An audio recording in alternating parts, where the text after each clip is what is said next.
శుక్లాంబరధరం విష్ణుం శశివర్ణం చతుర్భుజం ప్రసన్నవదనం ధ్యాయేత్ సర్వవిఘ్నోపశాంతయే అగజానన పద్మార్కం గజానన మహార్నిశం అనేకదంతం భక్తానాం ఏకదంతం ఉపాస్మహే. ఓం గం గణపతే నమః. ఓం శ్రీమాత్రే నమః. ఓం శ్రీ గురుభ్యో నమః. 16వ తారీఖు అక్టోబర్ నుంచి 31 అక్టోబర్ వరకు కూడా అంటే ఈ 15 రోజులు 12 రాశుల వారికి ఎలా ఉండబోతుందో తెలుసుకునే ముందర తులారాశి వారికి 16th అక్టోబర్ నుండి 31st అక్టోబర్ 2025 వరకు ఎలా ఉండబోతుంది. గురుడు మారాడు కదా, 18th నుంచి గురుడు ఎగ్జాల్టేషన్లోకి వచ్చాడండి. ఆ గురుడు ఇచ్చే ఫలితాల గురించి బ్రహ్మాండంగా చెప్పుకుందాం మనం. సరే, ఇప్పుడు మీకైతే మీ రాశిలోనే రవి కుజ బుధులు ఉన్నారు. అంటే స్పీడ్ ఎక్కువ ఉంటుంది. స్పీడు, కోపము, ఒళ్ళు వేడి శరీరం కలవారుగా ఉండడము, అంటే రక్తం బాగా పవర్ఫుల్గా ఉండడము, కుజుడు కదా ధైర్యం ఉండడము, కొద్దిగా కోప ఆవేశాలు కూడా ఎక్కువ ఉంటాయి. జాగ్రత్తగా ఉండాలి మీరు.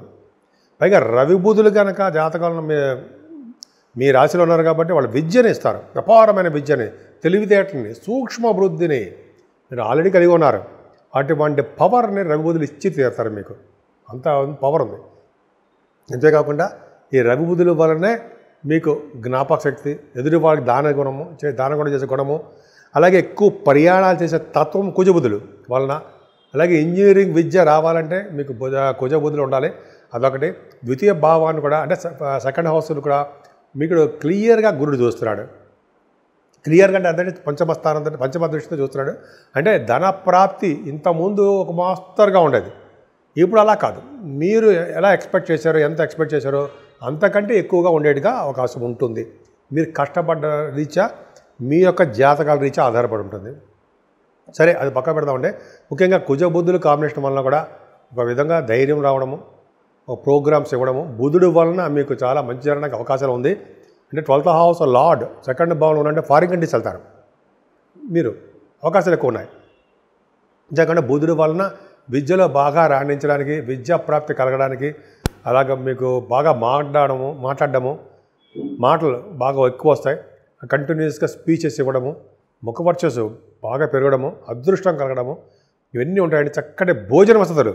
ఇంతకుముందు సమయానికి భోజనం చేసేవారు కాదు మీరు. కానీ ఇప్పుడు గురుడు అలా ఊరుకుంటాడా? ఎవరు జనాలు ఊరుకోపోయినా గురుగ్రహం ఊరుకుంటుందా? ఆయన మంచి శుభగ్రహం కదా. కాబట్టి ఆయన మీకు చక్కటి భోజన వసతులు కల్పించాడు. సమయానికి భోజనం చేస్తారు. దాన్ని దంతసిరి అంటాం. అంటే పంటకి బాగా అదృష్టం కలగడము. మాకు మంచి అదృష్టం కలిగిందండి. శుభకార్యాలు చేస్తారు. చదువు బాగుంది. వేదశాస్త్ర విద్య బ్రహ్మాండంగా ఉంటుంది. ఇప్పుడు చతుర్థ భావం కూడా చెప్పబోతుంది అదే. మీ తల్లిగారికి ఆరోగ్య పరిస్థితి బాగుంటుంది. విద్యార్థులకి విద్యలో బాగా రాణిస్తారన్న సందేహం లేదు. కష్టపడి చదవాలి. కష్టపడిపోతే ఎవరికి రాదనుకోండి. అలాగే వేదశాస్త్ర విద్య, ఆగమశాస్త్ర విద్యలో కూడా వాళ్ళ విద్యార్థులు బాగా సక్సెస్ అవుతారు. గురుబలం వాళ్ళకి బాగా ఉంది కాబట్టి, 4th భావాన్ని చూస్తాడు కాబట్టి బ్యూటిఫుల్. ఆ భావం వృద్ధి అయినట్టే. అంటే ఏంటంటే సంగీతంలో మీరు చాలా మ్యూజిక్, మీరు సినిమా రంగం వాళ్ళు కదా. మీ తులారాశి వాళ్ళు సినిమా రంగం అంటే ఖచ్చితమే సినిమా రంగం వాళ్ళే మీరు. అయినా సెకండ్ హౌస్ లార్డ్ 12th భావంలో ఉండడం, నిత్యస్థితిలో ఉండడం తప్పండి. సరే, చివరిలో చెప్పుకుందాం మనం. ఏదేమైనా మీకు చతుర్థ భావం బాగుంది. సంగీతంలో బాగా రాణిస్తారు. రైతులకు కూడా బాగా డబ్బులు బాగా రావడానికి అవకాశం ఉంది. ఏదైనా రాహు ప్రభావం అంత అద్భుతంగా ఏం లేదు మీకు. ఇందులో పంచమస్తారే రాహు ప్రభావం అంటే సంతానం వల్ల కొద్దిగా మీకు ఇబ్బంది కలగడానికి అవకాశం ఉంది. సంతానం పుట్టేటప్పుడు కానీ, సంతానం కొద్దిగా ఆలస్యం అవ్వడం కానీ జరగడానికి అవకాశాలు ఉన్నాయి. పుత్రిక సంతానం కలగడానికి అవకాశం ఉంటుంది. నేను 6వ భావంలో ఉన్నటువంటి శనీశ్వరుడు మిమ్మల్ని బాగా కాపాడుతాడు అని అంటాం మనం. నిజంగా కరెక్టేనండి. జనరల్గా 6వ భావం ఉన్న శనీశ్వరుడు ధనాన్ని, ధాన్యాన్ని వృద్ధి కలిగిస్తూ ఉంటాడు. పుత్ర సంతతిని కలిగేట్ చేస్తూ ఉంటాడు. పోరాట పటేమ కలిగేట్ చేస్తూ ఉంటాడు. అలాగే తండ్రికి సంబంధించిన వారిని, తండ్రిని కూడా మీరు బాధిస్తూ ఉంటారు. అదొక అదృష్టం కాదండి. అది కొద్దిగా హెచ్చరిక ఇబ్బందులు ఉంటుంది. అంతేకాకుండా శనీశ్వరుడు 6వ భావంలో ఉండడం వల్ల ప్రభుత్వ రంగ సంస్థల్లో ఉద్యోగాల కోసం ప్రయత్నం చేసేవారికి, ఆడవాళ్ళు కూడా చెప్తానండి, మీరు బాగా కష్టపడుతున్నారు, ఉద్యోగాలు వస్తాయి. ఆల్రెడీ ఉద్యోగాలు చేసే వాళ్ళ సంగతితో చక్కగా అద్భుతంగా ఉద్యోగాలు ఉండడానికి అవకాశం ఉన్నాయి. అదేవిధంగా శని ప్రభావం వల్ల కూడా శత్రువుల వల్ల భయం అనేది రాదు. అనారోగ్య సమస్యలు అద్భుతంగా బాగుంటాయి. అనారోగ్య సమస్యలు కూడా దగ్గరగా బాగుంటాయంటే రావని, అనారోగ్య సమస్యలు రావు. పైగా గురు దృష్టి కూడా మీకు చాలా బాగుంది, శనీశ్వరుడికి ఉంది. నీటి వల్ల ప్రమాదాలు ఏమీ రావు. మీకు ఆరోభావం అవడం వల్ల ఖచ్చితంగా మీరు ఫైనాన్స్ సంబంధించిన వాటిలోనో, ఈ రాజకీయ రంగాల్లోనో, గవర్నమెంట్ సంబంధించిన వాటిలోనో మీరు ఉంటారు. అలాగే వివాహాది వేడుకలు, శుభకార్యాలు బ్రహ్మాండంగా జరుగుతాయి.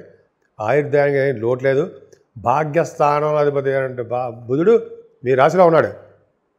వలన మీ భాగ్యం వృద్ధి అవ్వడం కాకుండా దినదిన ప్రవర్ధమానం అవుతూనే ఉంటారు. చదువులో కూడా విదేశాలు స్టాంపింగ్ అవుతుంది, విదేశాలు వెళ్తారు. విద్యార్థులు ఎంబీబీఎస్ కోర్స్ అయిపోయిన తర్వాత ఎంఎస్ కోసం చదువుతారు.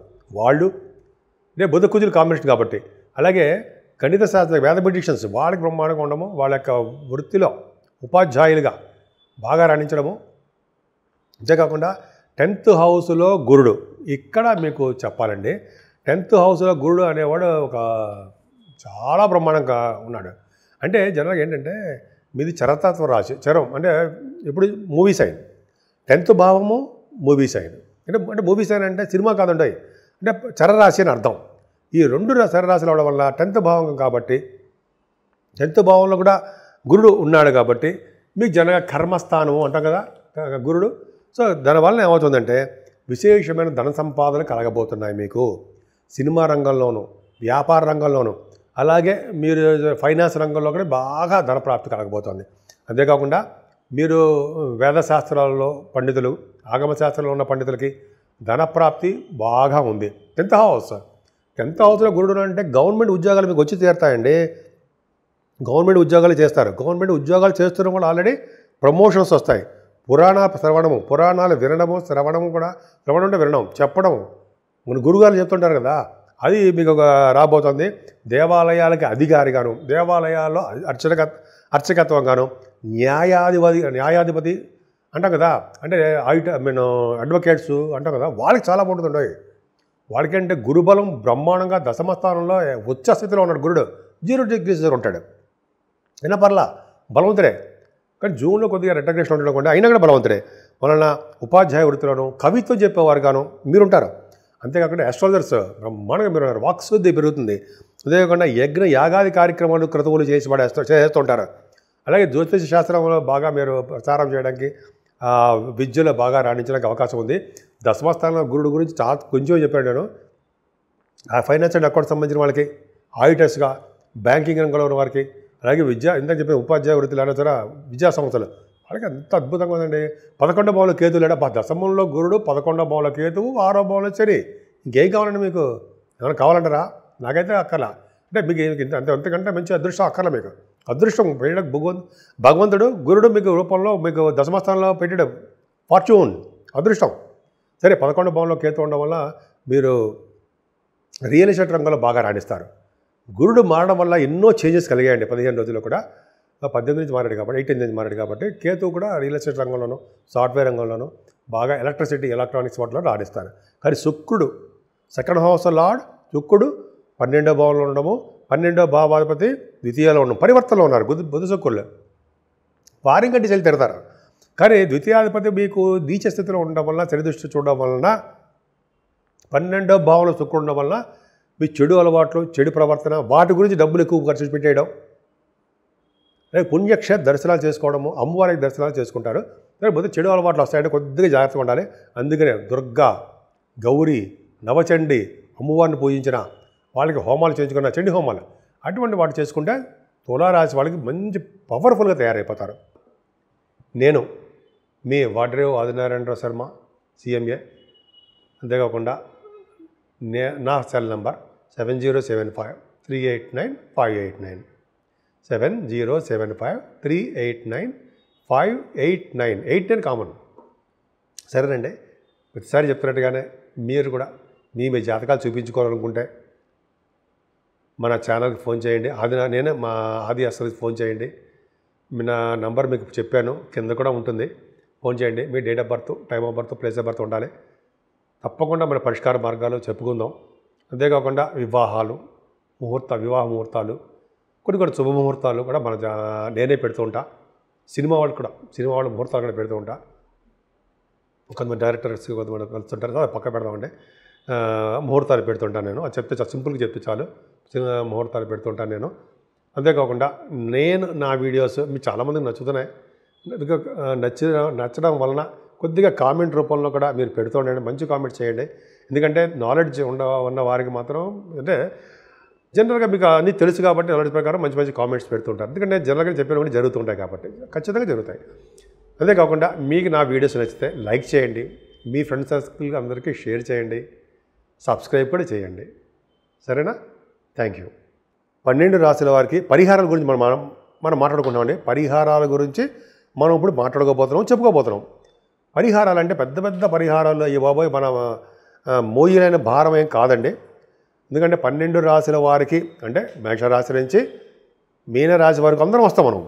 వాళ్ళందరికీ కూడా చెప్పదగ్గ సూచనలు ఏంటంటే ఈ 15 రోజులు కూడా వీకెస్ట్ ప్లానెట్ ఏంటంటే శుక్రుడు.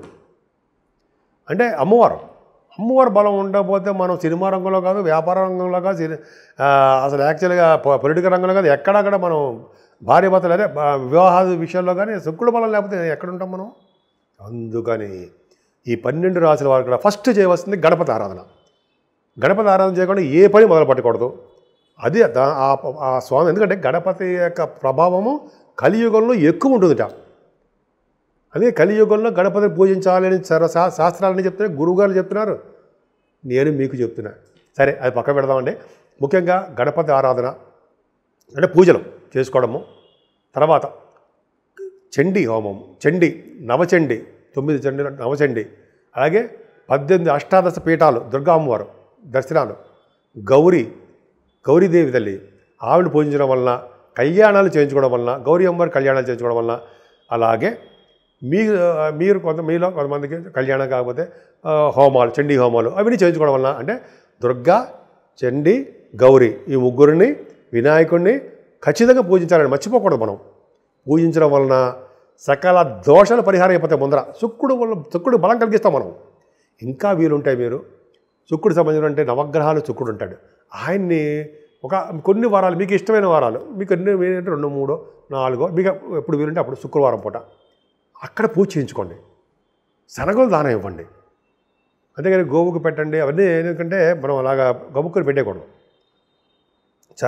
శనగలు దానం ఇవ్వాలి దక్షిణతో పాటు. ఆయన పవర్ ఇవ్వడం వల్ల ఇంకా కొంతమంది శుక్రవారం పాటు నియమాలు పాటిస్తారు. శుక్రవారం నియమాలు పాటించడం. కొంతమంది ఏమో ఈ హోమాలు అవి చేయించుకుంటారు, కొంతమంది జపాలు చేయించుకుంటారు. అది వాళ్ళ ఇష్టం. శుక్రుడు బలం కలిగించాలంతే మనం. అందుకని అమ్మవారి పూజలు, కనకదుర్గ అమ్మవారిని కానీ, అయితే లక్ష్మీ అమ్మవారిని కానీ ఇలాగా కలువ పువ్వులతో పూజించిన వారికి స్థిరలక్ష్మి ఇంట్లో ఉంటుంది అంటారు జరా, అంత పవర్ ఉంటుంది. అలాగే మీకు బాగా ఇష్టమైన వాడు సుబ్రహ్మణ్యేశ్వర స్వామి, సూర్య భగవాన్ పూజించిన వాళ్ళకి ఎటువంటి పరిస్థితుల్లో అనారోగ్య సమస్యల దగ్గర రావు. ఐశ్వర్య ప్రాప్తి కలుగుతుంది, అదృష్టం వెంటాడుతూ ఉంటుంది. సో కాబట్టి మన 12 రాశులు అందరం కూడా నేను చెప్పిన పూజలు కాకపోయినా మనకి ఇష్టమైన పూజలు చేసుకుందాం. స్వామి వారికి దగ్గరలో ఉందాం. నేను చెప్పిన పూజలు పవర్ ఉంటుంది కాబట్టి ఆ పూజలు కూడా చేసుకుని భగవంతుడికి ప్రీతి పాత్రలు అవుదాం. చక్కటి సుఖ సంతోషాలతో ఆరోగ్యాలతో మీరు ఉండాలని నేను మనస్ఫూర్తి కోరుకుంటున్నాను.